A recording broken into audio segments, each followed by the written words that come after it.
Hi, welcome back. In this video, we're going to build upon the previous video on Linux permissions and introduce a second layer called special permissions. This consists of the set user ID bit, the set group ID bit, and the sticky bit. Let's jump right in.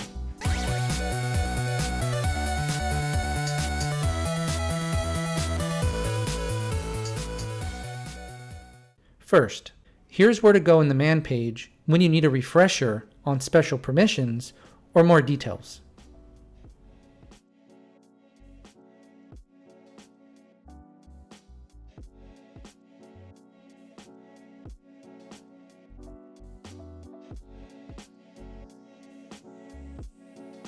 To quickly recap the last video, we have user permissions, group permissions, and other permissions. Each set has the read, write, and execute bits that are either set or not set. And each set is represented by an octal value 0 through 7. We can refer to these three permissions collectively as regular or standard permissions. Special permissions sit next to regular permissions and are also represented by an octal value 0 through 7. The SUID bit applies to user permissions, the SGID bit applies to group permissions, and the sticky bit applies to other permissions. In the previous video, we first worked with the permissions 7, 4, 5.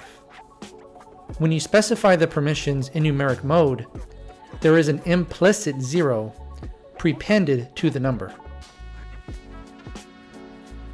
Hence, in the previous video, we can also write the chmod command like so.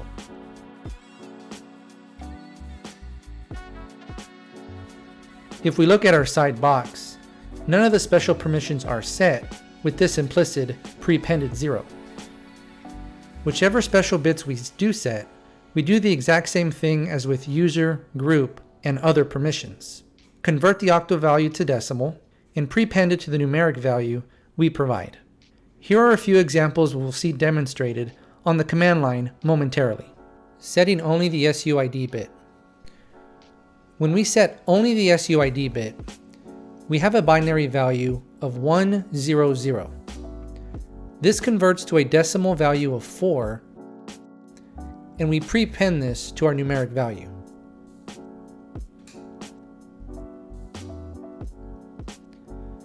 The standard permissions get applied first, then the special permissions are applied on top of standard permissions. And we see the SUID bit is shown as a lowercase 0 for user permissions. The execute bit for user permissions are not lost or gone. In fact, the lowercase s itself signals that the underlying permissions, the execute bit, is still set. Setting the SUID and sticky bit. Here, our permissions convert to a decimal value of 5, and we prepend. Our standard permissions get applied first, once again. Then the SUID and sticky bit.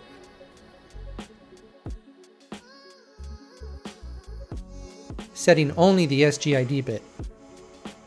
We rinse and repeat with one exception. Because the underlying bit for group permissions is not set, the S that gets applied is in uppercase. Anytime the special permissions are in uppercase, this tells us that the underlying permissions, the execute bit, is not set. Now, we'll hop over to our terminal for a quick demo.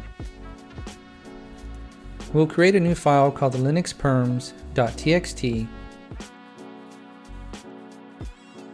and set the permissions to our first example, 4745. And here's how it looks on the terminal.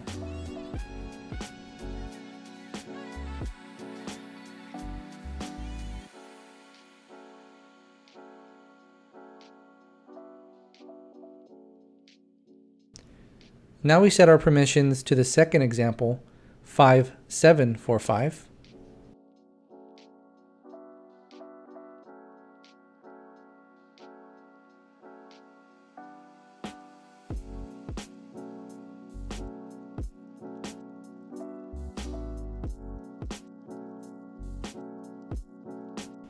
And lastly, our third example, 2745.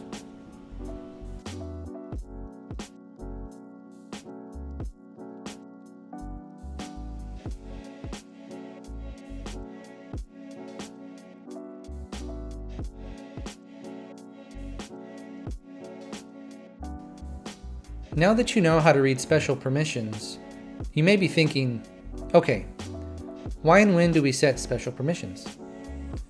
There's a great Red Hat article diving into the details about the why and when, which I'll link in the description.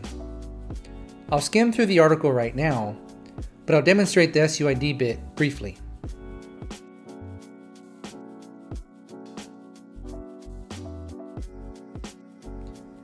There's a very common file that has the SUID bit set.